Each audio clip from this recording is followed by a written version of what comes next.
I earned my degree online at Arizona State University. I chose to get my degree at ASU because I knew that I'd get a quality education, they were recognized for excellence, and that I would be prepared for the workforce upon graduating. To be associated with ASU, both as a student and alum, it makes me extremely proud, and having experienced the program, I know now that I'm set up for success. Learn more at asuonline.asu.edu. I've got good news and bad news. Here's the bad news. Most protein bars are packed with sugar and unpronounceable ingredients. The good news? There's a better option. I'm Will, and I created IQ Bar plant protein bars to empower doers like you with clean, delicious, low-sugar brain and body fuel. IQ bars are packed with 12 grams of protein, brain nutrients like magnesium and lion's mane, and zero weird stuff. And right now, you can get 20% off all IQ Bar products, plus free shipping. Try our delicious IQ Bar sampler pack with 7 plant protein bars, 4 hydration mixes, and 4 enhanced coffee sticks. Clean ingredients, amazing taste, and you'll love how you feel. Refuel smarter, hydrate harder, caffeinate larger with IQ Bar. Go to eatiqbar.com and enter code BAR20 to get 20% off all IQ Bar products plus free shipping. Again, go to eatiqbar.com and enter code BAR20. Darkcast Network. Indie pods with a dark side. Disappearing is something all boys do at the age of 16.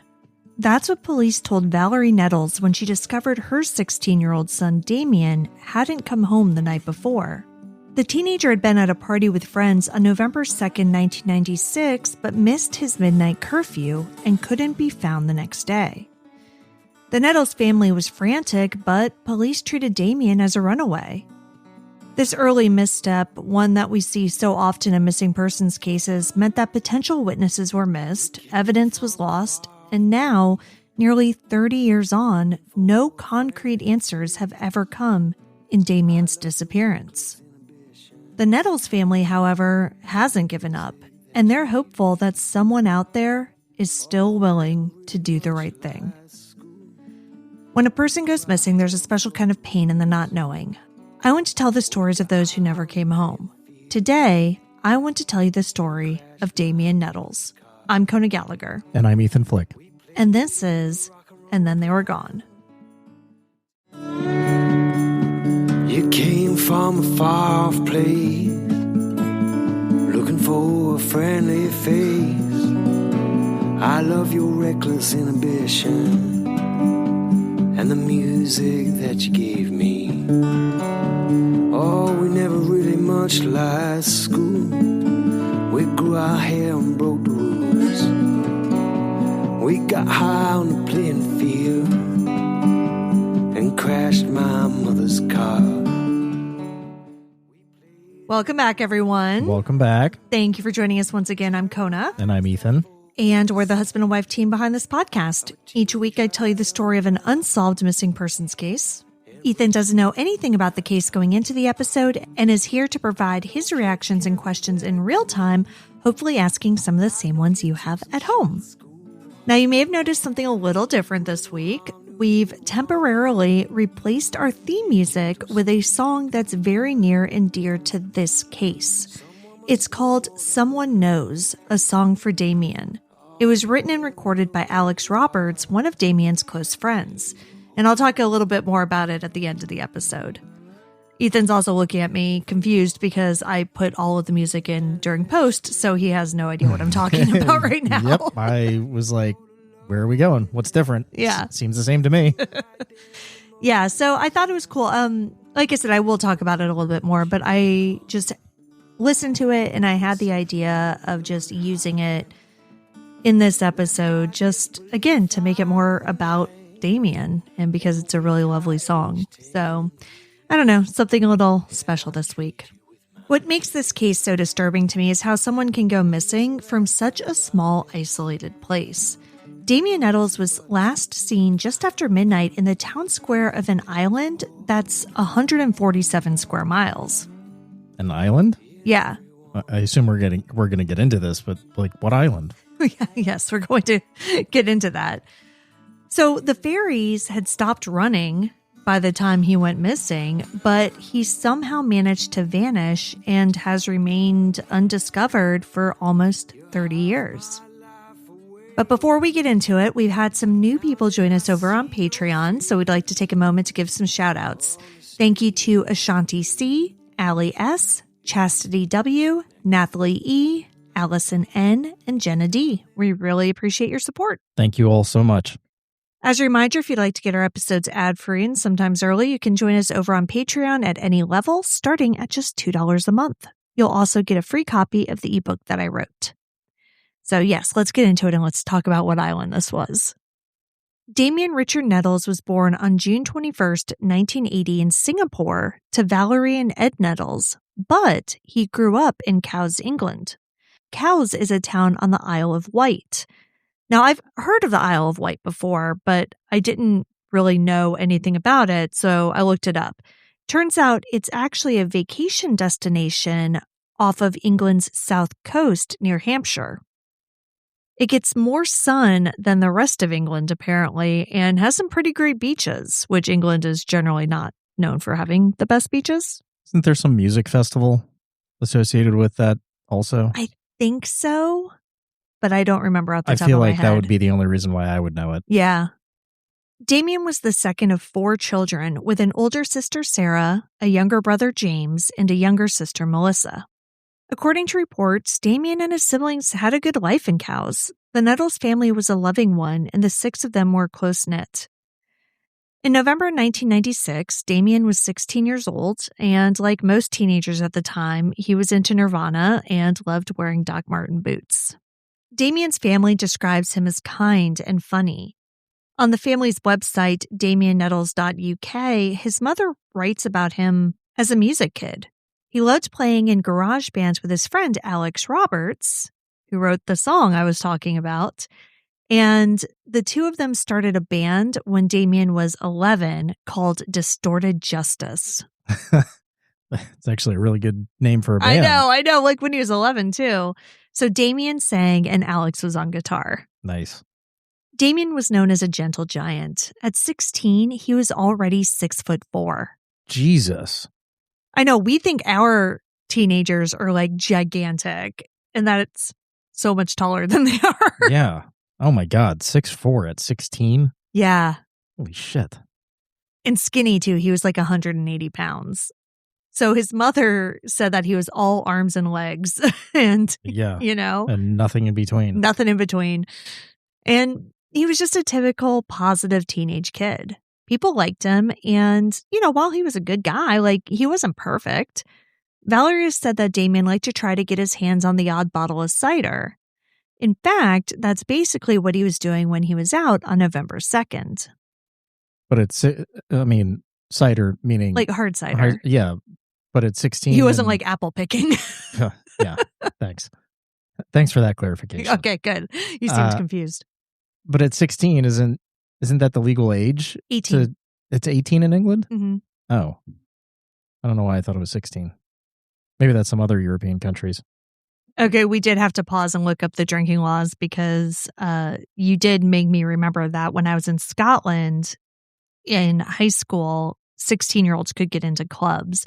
So we did look it up, and 18 is the legal drinking age, but in England, you can drink with a parent present at like a pub or whatever, beer or wine, not liquor, but you can't buy it yourself. So you have to be accompanied by a parent and you can at have 16. it at 16. Right. Okay. So I guess, that was something that his parents knew about and, were fine with or whatever.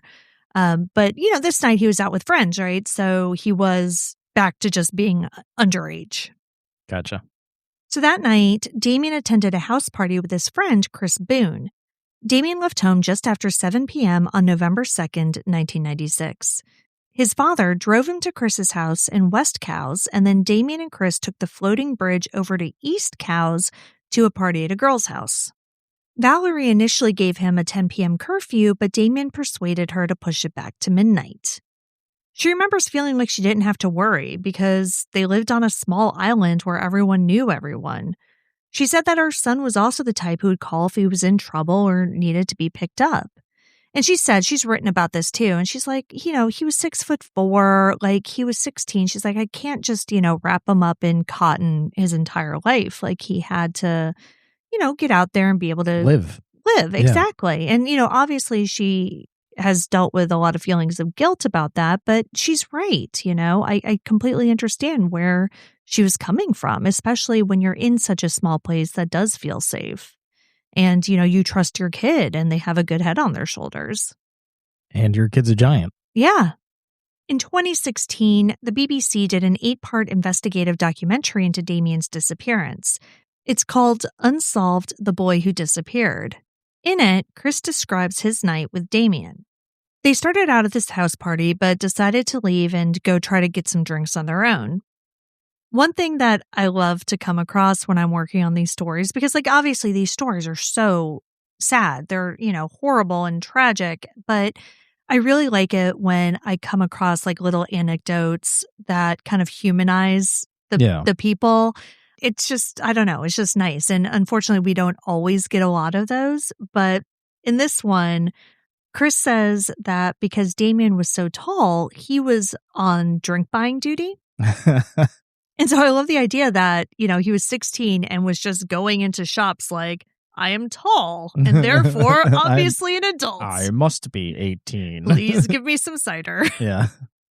But Damian's tall boy plan worked and they got ciders. Well, I mean, look, he only had to look 2 years older. Exactly. It's not like here where he had to pass for 21. Yeah. I think 16 to 18, especially when you're 6'4", isn't that hard. Yeah. So according to Chris, they bought special red cider. Now, he didn't specify what kind, but I wanted to look this up because a lot of what happened this night kind of involved, was Damian drunk? What was going on with him, So and alcohol of all kinds, but, ciders particularly can really vary in the alcohol content. Right. Now, I don't know exactly which type of the special red cider they got, but there is at least one version of special red that had an 8.4 ABV, which is pretty strong in general, and especially strong, I think, for a 16-year-old kid. Yeah, I mean, that's almost like drinking wine. Yeah. I mean, wine is usually around 11. Yeah, or 12, 12 to 14, I think. But so it's more, but I mean, again, these are bigger bottles too. Right. So it's, I mean, it's pretty strong. Chris and Damian boarded the ferry from East to West Cowes and went into the town center. According to Chris, Damian thought that his older sister, Sarah, was going to be in a pub down there. Sarah herself has said in an interview that the last time she saw her brother was the weekend before when he came to visit her at university. When he left, she told him that she'd be back to visit the next weekend. Oh, okay. So it sounds like that's kind of why he was thinking that she might be there. Because remember, nobody really had cell phones at this point. Right. So, he could just text her, give her a call, and see where she was. He just kind of had to wander around and guess. The good old days. Yep. So Chris and Damian started poking their heads into pubs trying to find Sarah. They were also trying to use Damian's height to get them in, though, of course, they are underage. Now, Damian usually didn't have any trouble getting inside the pub, but Chris would always get thrown out immediately because he was very obviously underage. Yeah. The two teenagers also didn't really have any money on them. So I think part of the reason they were looking for Sarah was to see if she could buy them some pints or something, or, just something along those lines. Yeah. By 10:30, they were unsuccessful and it had begun to rain. Chris was cold and over it because remember, this is also November. So this is not great weather that they're doing this all in. So he and Damian agreed that it was time to call it a night. The pair walked together to the park where they split up for their respective walks home. Chris says that he saw Damian walk up the steps to the park and was sure that he would have continued on that way. Unfortunately, he later learned that Damian didn't. Instead, Damian turned around and headed back toward town.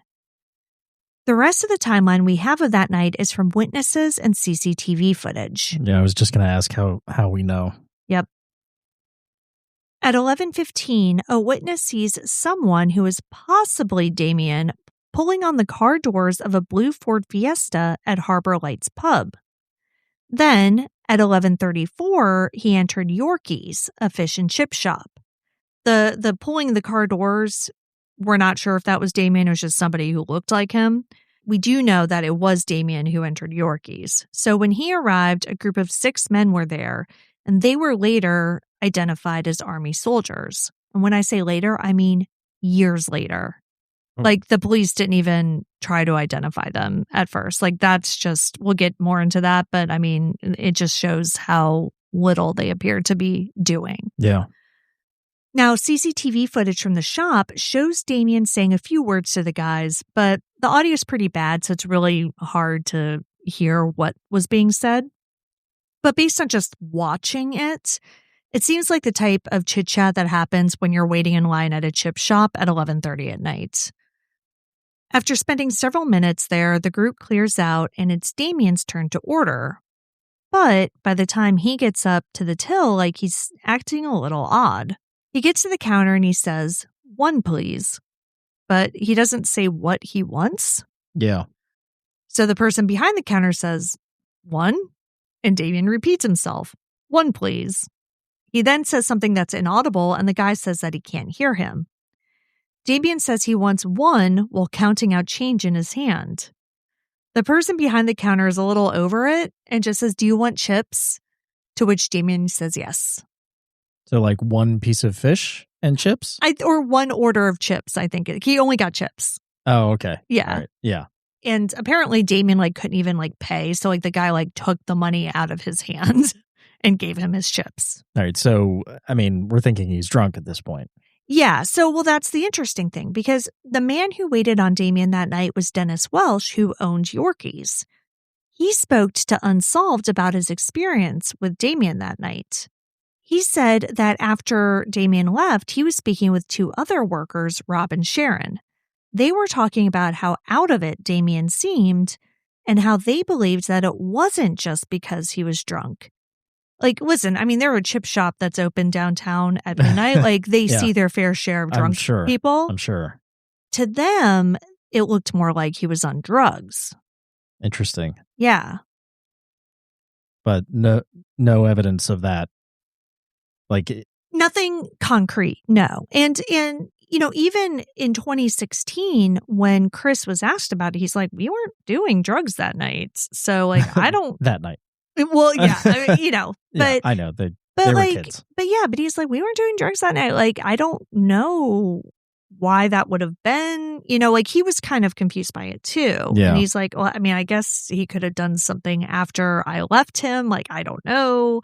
So yeah, it was a little odd. But if it was after Chris had left and Damian was just on his way home, then you got to think it was happenstance. He ran into somebody that he knew was holding, but Damian didn't have any money. Right. And I mean, obviously he had a little bit of money, right? Because he paid for the chips. But yeah, it doesn't seem like he had that kind of money on him. Right. Even back in the 90s, I don't know how much things cost, but I mean, I feel like you could get something for $10. Yeah. But I don't think he even had that. Damian left the chip shop and was allegedly seen at 11:59 p.m. by a man who was waiting to pick up a child from the bus. He described Damian as, quote, "a miserable figure huddled eating chips," end quote. Okay. So much to unpack. This guy was waiting to pick up a child from a bus at midnight? Yeah, so it said in the article, I didn't really get into it, but he was a foster carer, and he was picking up a foster child from the bus. Okay. So I don't know, when they say child, I mean, I don't know if that means a child or just a teenager or what. Okay. But yes. Got it. And then he was a miserable figure. Huddled eating chips. Yeah, the way it was described is Damian was sitting down on the street, I think back up against a building, with his knees up to his chest, eating chips. Like a raccoon. Like a raccoon, Okay. yeah. He said that Damian got up and was carrying a camera with him. Now, I have seen reports about a camera, but it's unclear to me exactly where this camera came from, if it's something he brought from home and took to the house party, or if it's something that he got at the party and took with him out of it. Does Chris mention the camera at all in this interview? Mm-mm. I've only read about it in different articles, so I'm not really sure. But obviously, the camera has also never been recovered. So the man said that Damian, or the person he thinks was Damian, walked by him and was walking unsteadily.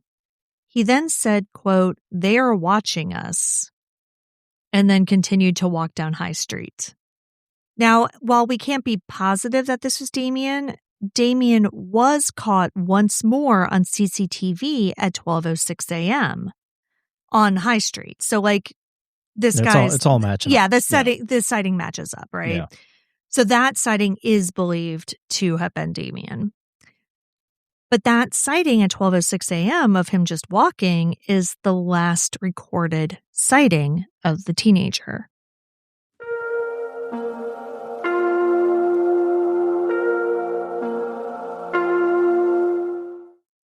So what happened to Damian? The walk between the chip shop and his house should have only taken him about 15 minutes, but he never made it. There are two routes that Damian could have taken that would have allowed him to avoid the cameras, either along the coast or through the park. Remember, it was a cold and rainy November night, and the wind coming off the sea would have made it even more unpleasant, so Valerie doesn't think that her son would have chosen that route. But didn't he come from the park originally? Yeah. So wouldn't he have to backtrack and then potentially would have been seen on CCTV footage? Well, no. So I think once he got to the park, he would have been off CCTV footage. So I think the idea is that the CCTV caught him on High Street, and that if he had taken the park route or the sea route, it makes sense that he would have been kind of lost on camera after that. Okay. But the park route makes more sense because that's the way he was going home when he and Chris were walking together. So again, because of the weather and, the fact that he wasn't planning on going the sea route, it does make a little bit more sense that he would have chosen the park. But whichever route he took, he never made it home.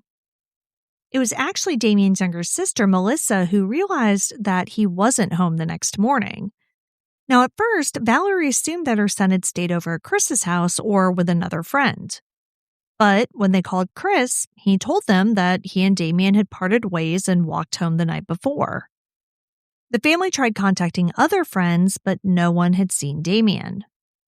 Finally, at around 3 p.m., when the Nettles still hadn't found him or heard from him, they went to the police to report him missing.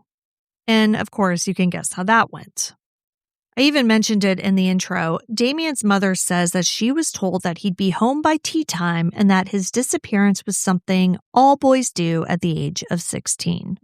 Like, the balls on that dude to say that, I get it. Hindsight's 20/20, but like, come on.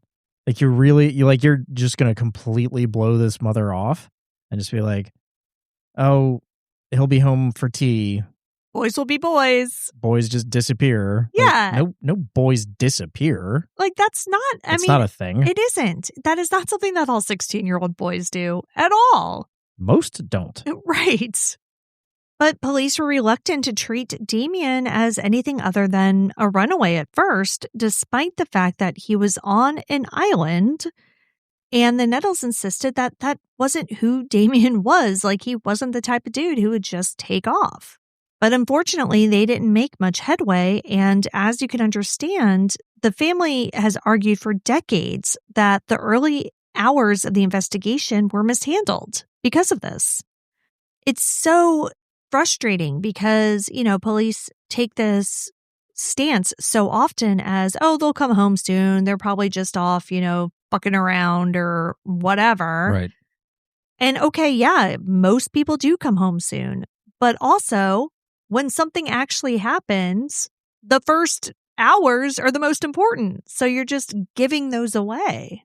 Right. And we've said this before. It's good to know that this doesn't just happen in America. Right. It's a universal experience, as it turns out.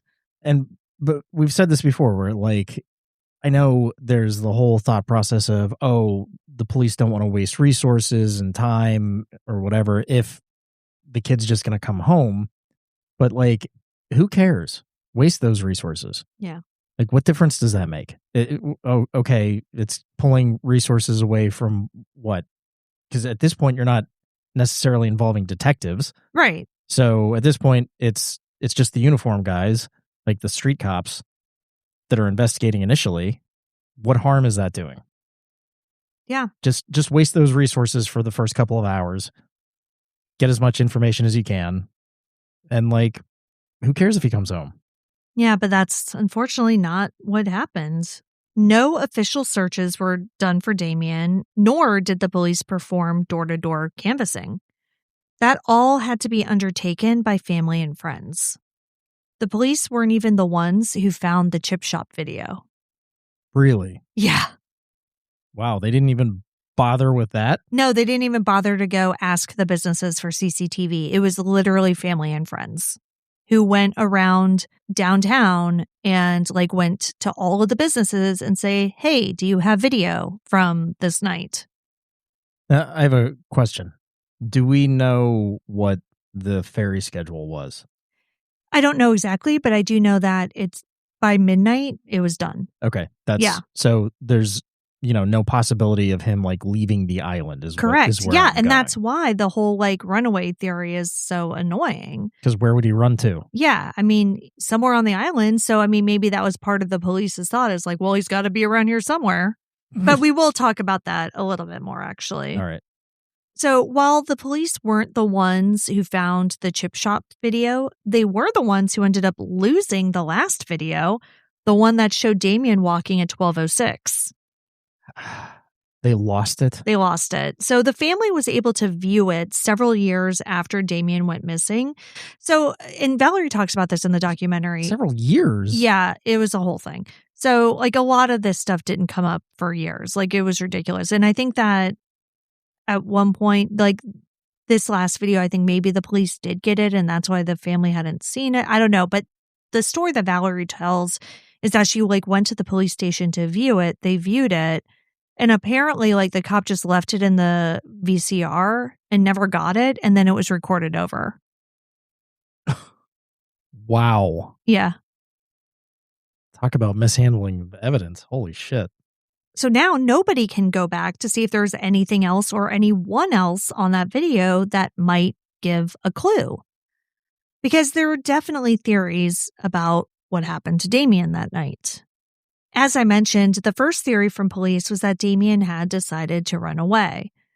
Now, this could have been somewhat plausible, given that on Sunday, when Damian was reported missing, the last known sighting of him was at 10:30 p.m.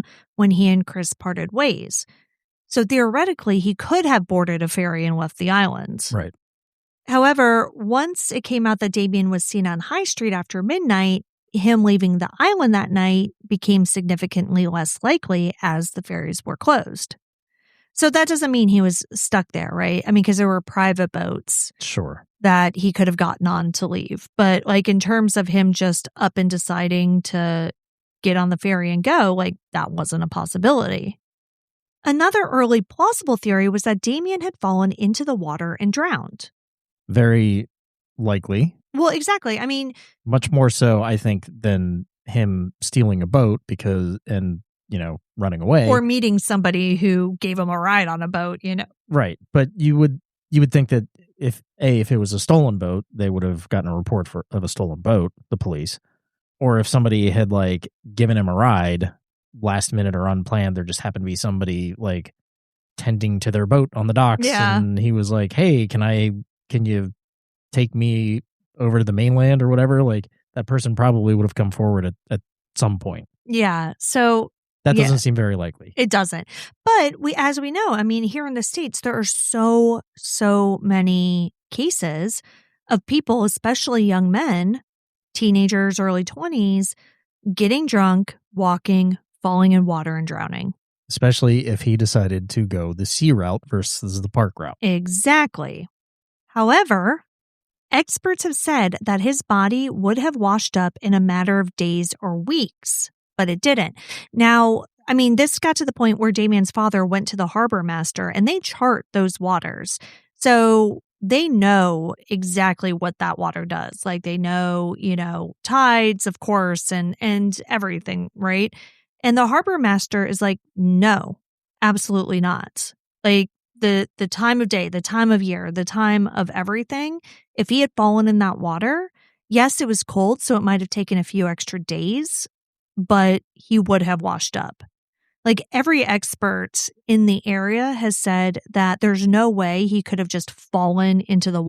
I've already told you that I'm a big fan of Quince because these days I'm trying to rein in my spending a little bit and focus on quality over quantity, especially in my closet. And that's why I love Quince. The fabrics feel elevated and the pricing actually makes sense. Quince makes high-quality wardrobe staples using premium fabrics like 100% European linen, 100% silk, organic cotton, and they work directly with safe, ethical factories and cuts out the middlemen, so you're not paying for the brand markup. My favorite pair of jeans in the world is from Quince. Buying jeans is always so tough, but I got these. They fit beautifully the second I put them on, and I love them. Right now, go to quince.com/ATTWG for free shipping and 365-day returns. That's a full year to wear it and love it. And you will. Now available in Canada, too. Don't keep settling for clothes that don't last.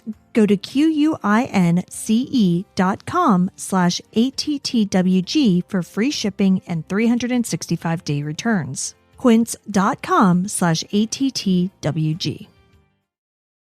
This episode of And Then They Were Gone is brought to you by Progressive Insurance. Fiscally responsible financial geniuses, monetary magicians, these are things people say about drivers who switch their car insurance to Progressive and save hundreds. Because Progressive offers discounts for paying in full, owning a home, and more. Plus, you can count on their great customer service to help you when you need it, so your dollar goes a long way. Visit Progressive.com to see if you could save on car insurance. Progressive Casualty Insurance Company and Affiliates. Potential savings will vary. Not available in all states or situations.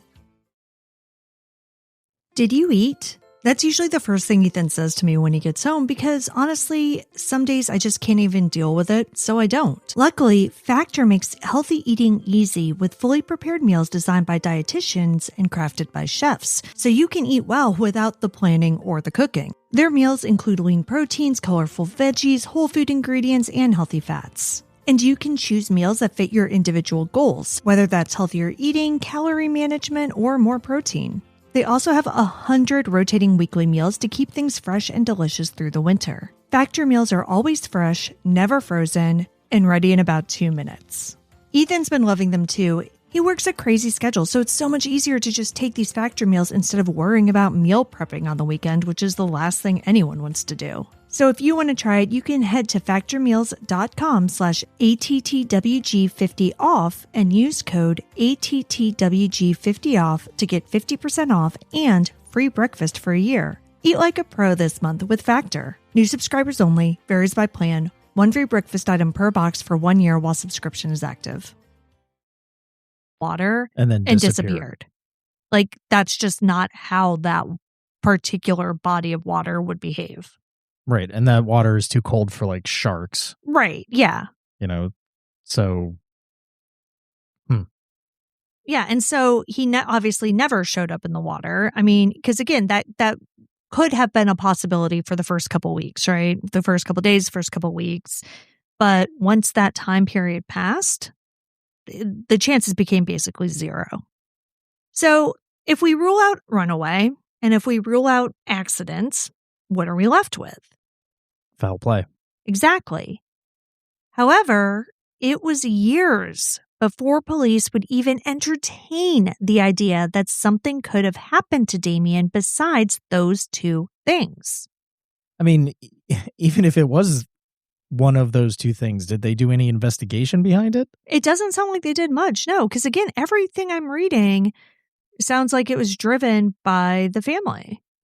So if we're talking about foul play, especially when it involves someone who's as well liked as Damian and who's just a teenager who doesn't have like known enemies in the world or people after him or business deals that went wrong or a wife who's, mad at him and he's not a guy who has a lot of potential to even have enemies. So we have to ask why. Like, why would he have been a victim of foul play? And if we ask why, to me, the big possibility that comes to mind is drugs. Yeah. Damian's longtime girlfriend, Abby, was with him until the summer of 1996. She told the BBC that toward the end of the relationship, Damian began to change. Quote, I saw flickers of someone else. He was hanging around with a different group of people who were a little bit older than him. There were obviously some things he was keeping to himself. It could have been drugs. I don't know. End quote. All right, not a smoking gun there. No, but importantly, Gemma, who was Damian's new girlfriend, said that police never questioned her about any of this. She told the BBC, quote, at no stage did they ask me questions about Damian taking drugs or Damian getting into trouble or talking about something bad happening to Damian, end quote. I mean, did the police do anything? It truly doesn't sound like they did much at all in the first days, weeks, months. It wasn't until 6 years later, in 2002, that the case was handed over to Hampshire Constabulary's Major Crime Department. 6 years. 6 years.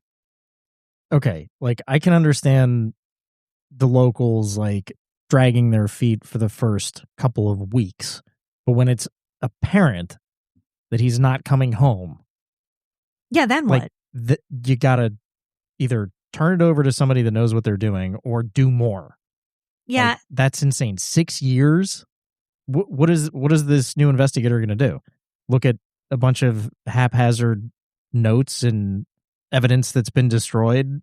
Yeah, there weren't even any. When I say there weren't searches for Damian, I don't mean like just in the first couple of days when they thought he was a runaway. I mean, there weren't searches, period.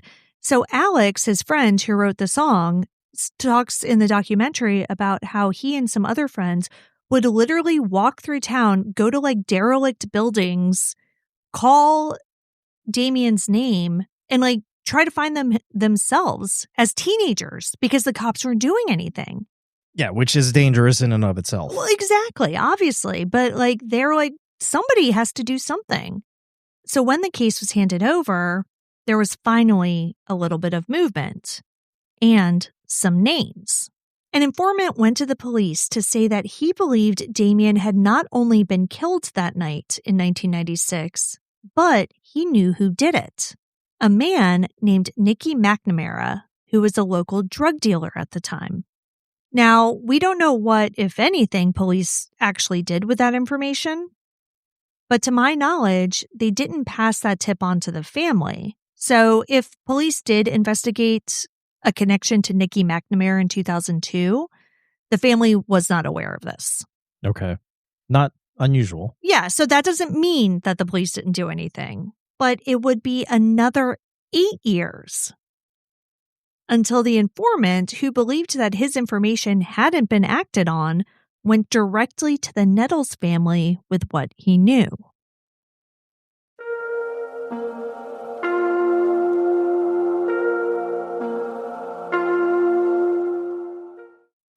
According to him, Damian and McNamara had gotten into an argument over cannabis.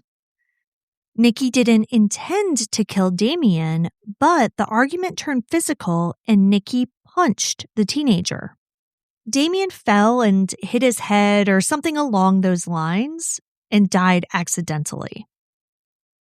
And I assume this informant was there for all of this? Is that how? Yes. Okay. He said that Damian's body was then hidden in a drug den in Cowes where it stayed for several weeks. It was then buried near a cycle path in a sailbag. Now, this is incredibly specific information. Yeah. So Valerie thought it was worth acting on. She took it to the police, and a new senior investigator who had been appointed to the case actually listened to her. It was only then that we saw the first arrests.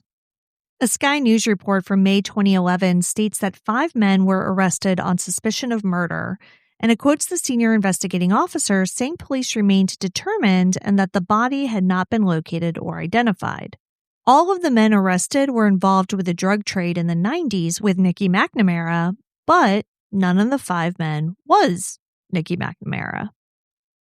I think it's important to note here, and we covered this in a recent case, but over in the UK and elsewhere, people can get arrested for questioning purposes. Yes. So unlike here in the States, where if you've gotten arrested, chances are they have enough evidence, already To take you to trial. Right. This is or could be an investigatory arrest. Correct. And that's what this was. Now, Nikki McNamara wasn't a part of this arrest because he was dead. He died of what was ruled an overdose in 2002. The informant only came forward after Nikki's death. Now, you can look at that and say that he was too afraid to come forward while Nikki was still alive, but you could also look at it as he came forward with a bullshit story after Nikki wasn't around to defend himself. That's true. Searches were also conducted around the cycle path from Cowes to Newport, but nothing was found. The 5 people arrested were eventually released without charges. 3 more were also arrested, but also with no results. So maybe it was a bullshit story. Then in October 2012, ITV reported that police announced a £20,000 reward. Superintendent Dave Powell said that the biggest challenge in Damian's case was separating fact from fiction and that, quote, murder or foul play cannot be ruled out, end quote. Maybe they could have separated that a little bit better, like 14 years prior. 16 at this point? Yeah. Well, right, because you said it was like 2012 when he came out and said this. Yeah. In April 2013, ITV published a police statement update saying that the reward led to 30 reports of information, but none produced new lines of inquiry. They said that they would conduct a fresh review and that the case would not be closed. They said that up to that point, 1,127 people were involved. They had 357 witness statements, and 2,536 documents were reviewed and processed. Minus the one that they lost. Yeah. In 2016, Damian's case became the focus of Unsolved, The Boy Who Disappeared, that 8-part series that I mentioned earlier. It investigated the tips that had come in about Damian's disappearance and the many rumors. In Cowes, the story had become folklore, with people confidently asserting things that just didn't hold up. So I do want to say, I think that in 2012, when the officer made that statement about the biggest problem being separating fact from fiction, is by that time, that was absolutely true. I mean, it had become like a boogeyman kind of tale. And even Valerie has said that. She says that she thinks a lot of people had been kind of using Damian's story to like scare their kids to come home. Well, and just that bad guys were using it to appear tough. They're like, hey, don't fuck with me or else, we'll do you like we did Damian, like that kind of a thing. But that a lot of the people saying this didn't have anything to do with anything. So the reporters interviewed Nikki's partner, who was still alive. It's a woman named Shirley, and she was with him when he died. And she was with him, in 1996 when all of this went down. But she So wait, a reporter is interviewing her, not the police. Yeah, so this is the BBC. I know, but she had been interviewed by police many times. All right. And that I just wanted I know. That's like par for the course for this case, if that's true. Yeah. So, and that was the thing. Like, she initially didn't want to speak to reporters for a variety of reasons, I'm sure. But one of which is she's like, "Oh my God, I've been asked about this so many times. I don't know anything. Police keep on asking me. I don't know anything about this kid." Over the years, plenty of other rumors about what happened to Damian have come up. Some said that he was lured onto a yacht where he was forced into a labor trafficking operation. Others have said that he was taken by local pedophiles. In fact, in 2002, a convicted pedophile told authorities that he had been involved in a murder on the Isle of Wight in the mid-90s. And, it's not like the Isle of Wight has a lot of murders and definitely not a lot of unsolved murders, so this made police think Damian. and it led police to search a field, but nothing was found. Police later established that this guy had just been making up stories. Also, typically pedophiles don't go after or target kids that are 6'4".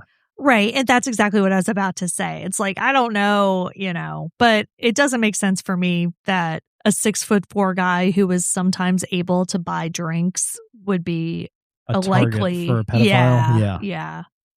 Around 2007, the family hired a private investigator, Ivor Evans. He knocked on doors and interviewed as many people who were around who were still alive and willing to talk. And when he did this, one name kept coming up: Nicky McNamara. Even though all the roads that led to him ultimately came up empty, the connection wouldn't die. One man said that he had seen Nicky pin a teenage boy up against a wall on Bars Hill in Cowes around the time Damian disappeared. He even said that another man, Daniel Spencer, had also witnessed the altercation. However, Spencer denied seeing anything like this. Though Nicky McNamara died in 2002, Bunny Isles, his best friend and business partner, was still alive when the BBC was making their documentary. He agreed to sit down with reporters and Valerie to talk about what he knew. Business partner in air the quotes. drugs. Yeah. And his name is Bunny? Bunny. Yeah, that's his nickname. Back in 1996, Bunny and the rest of the crew dealt drugs in a lot of the pubs on High Street. There were also houses around town that they dealt out of. One such apartment was above a butcher shop. Now, at one point, the family had been told that on the night he disappeared, Damian had been shouting up at the flat from the street. Told by who? Just an informant, just like a random, like a witness. They didn't, say who. Now, by the time Bunny had the sit down with Valerie and the reporters, he had been arrested in Damian's disappearance. He was one of the ones who I mentioned earlier. His house had also been searched, as it was believed that it could have been where Damian was killed or perhaps where his body had been hidden before burial. However, despite the suspicion, Bunny denied knowing anything about Damian's disappearance and said that Nicky hadn't been involved either. Now, I'm not sure if I necessarily believe him, of course, but one thing he said did ring true to me. One of the rumors that have been going around for years is that Damian was killed over a drug debt. Bunny said that idea was ridiculous because they would have never given a 16-year-old enough product that he would ever owe a drug debt. Okay, that's like the most valid thing in this entire case. Yes, that was my thought too when I was watching that on the documentary. It's like, that makes sense. Yeah. He's a 16-year-old kid. Why would you go into debt? Yeah. Like, why would you let him? Like, that seems absurd to me. It would be different if it was like, oh yeah, this guy's loaded. Yeah. Like, we know he has money, or he's got a nice car that I want, or something like that. And we'll let you, fall into debt, and then we'll come and collect it with, by taking your car or whatever. But what are you going to get out of a 16-year-old kid? You're going to go to his parents and be like, hey, your boy owes me money for drugs? Right. Like, that's a dead end. Exactly. So, like, that made complete sense to me. I was like, okay, I believe it. But then he said something that I was like, okay. Because he's like, well, we wouldn't even mess with a kid like that anyway. Like, meaning like they wouldn't even be selling drugs to a teenager, which I'm like, well, okay. That's bullshit. Yeah. I mean, they'll sell drugs to whoever's going to fucking pay. But... Oh, exactly. So while I do agree with Bunny that Damian being killed over a drug debt is unlikely, I still feel as though the original informant's story could have happened. If Damian was shouting up at that flat, he could have pissed someone off, which could have led to a physical altercation. If Nicky had actually been pinning Damian up against that wall, the altercation could have led to violence. Could his body have been kept in a drug house for 3 weeks without anyone else saying anything? That I don't know. But I do believe some version of that story could have happened, and it makes a lot more sense than the other theories that have been tossed around for the last 30 years. In January 2026, Detective Superintendent Nick Plummer of Hampshire and Isle of Wight Constabulary spoke to The Independent. He said, quote, "Our shared objective with the Nettles family remains finding out what happened to Damian. We understand the concerns raised by members of the Nettles family about the standards of our initial investigation. A complaint was received in 2016 where 2 elements raised were upheld following an investigation. A detailed apology was subsequently provided to Damian's family. It's important to stress that this is still an open case and any new credible information will be explored for any viable lines of inquiry." End quote. A lot of good that written apology is going to do them. Yeah. What are they supposed to do? Bury that in a grave where they don't have their son's body? Because it doesn't solve the case. It doesn't really do much of anything at all. But it does confirm on the record that at least some early issues were serious enough to warrant formal acknowledgement. And we do know that one of the 2 issues that he was alluding to was the losing the tape. But it's all cold comfort to the Nettles family as they stare down the barrel of 30 years without Damian this November. The tragedy is that after 30 years, there's very little we can say about Damian's disappearance with any certainty. We know that Damian was out in Cowes on November 2nd, 1996. CCTV places him at Yorkie's around 11:35 p.m.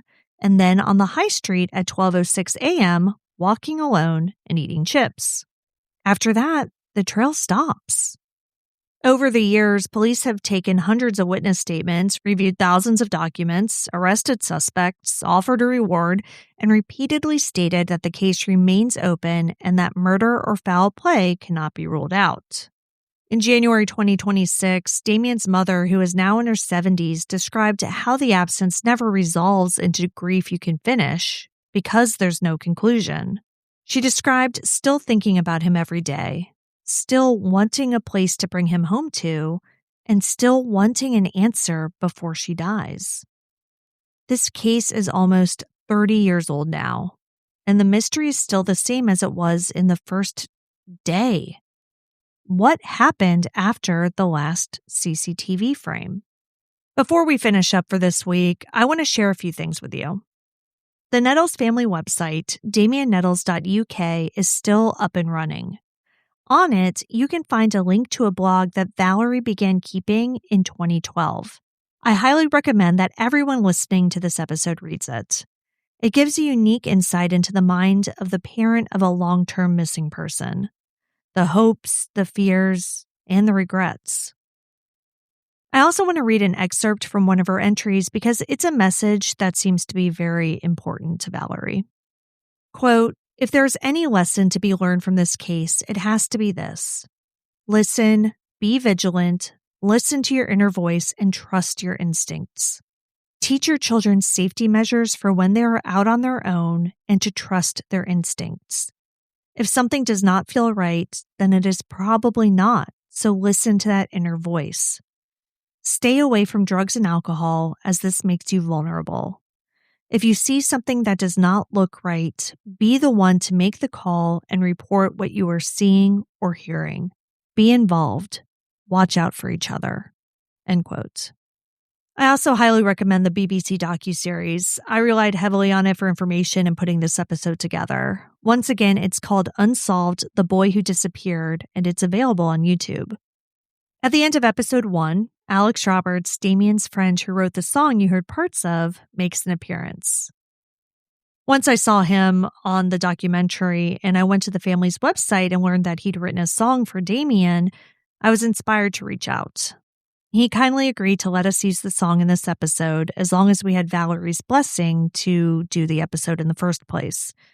I reached out to her and she was kind enough to say yes and asked that we make a donation to the Missing People charity, which can be found at missingpeople.org.uk. She said that they've, quote, been a support to families like mine and support to those who have, for whatever reason, gone missing and need a friendly voice with practical advice, end quote. We've made a donation and linked the charity in the show notes so you can learn more about them and make a donation if you're able.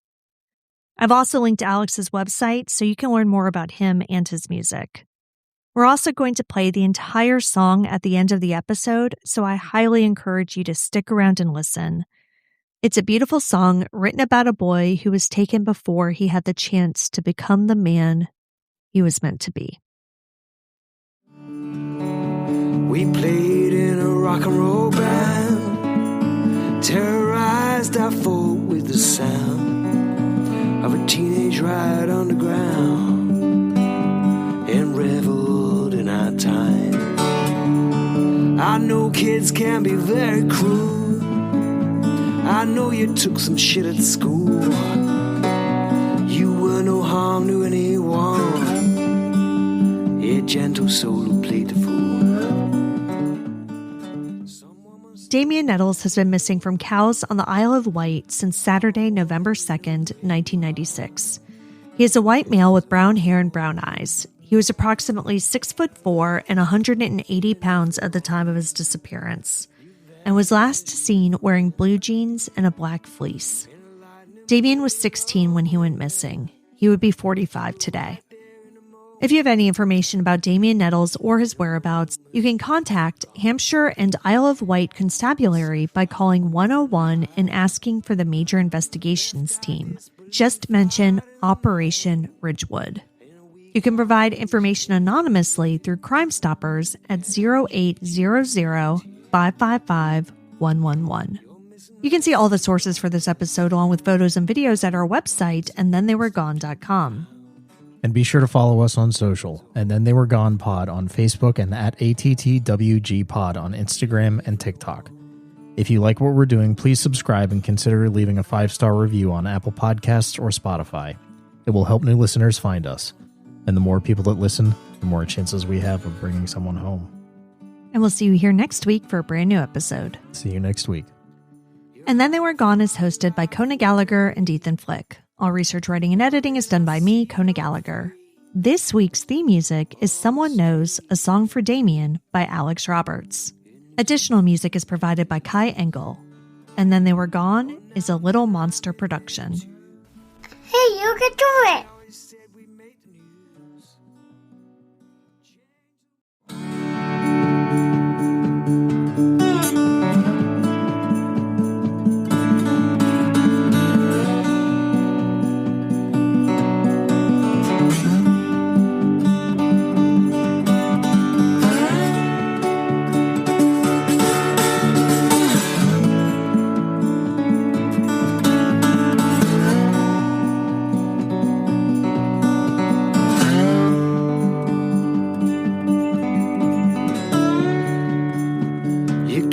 From a far-off place, looking for a friendly face. I love your reckless inhibition and the music that you gave me. Oh, we never really much like school. We grew our hair and broke the rules. We got high on the playing field and crashed my mother's car. We played in a rock and roll band, terrorized our folk with the sound of a teenage ride underground, and reveled in our time. I know kids can be very cruel. I know you took some shit at school. You were no harm to anyone. A gentle soul who played the fool. Someone must know more than we know. Oh, more than we know where you are. There is a hole in everyone. You vanished with the wind in a lightning bolt of loneliness. You were right there in a moment now. In a moment you were gone. We searched for hope low and high, left our disbelief out in the night. In a week I aged 10 years, and I betrayed you with my tears. You're missing less than you are missed. Not missing but still to be found. There is a hole in everyone.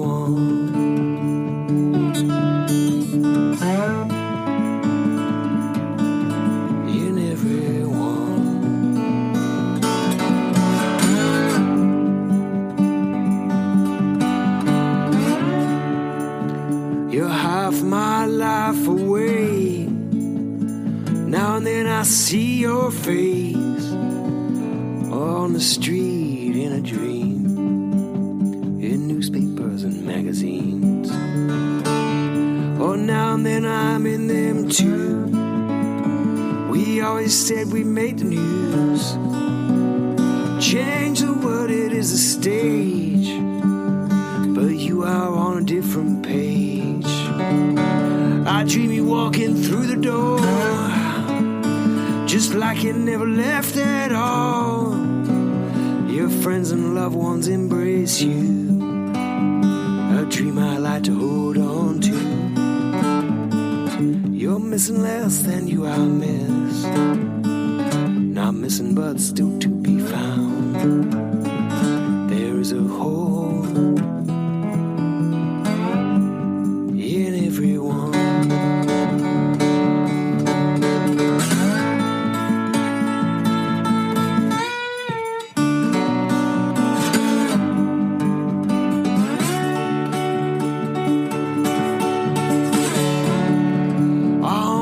Say you're a runaway, say you'll be back again in a few days. They left it out a little late, didn't they?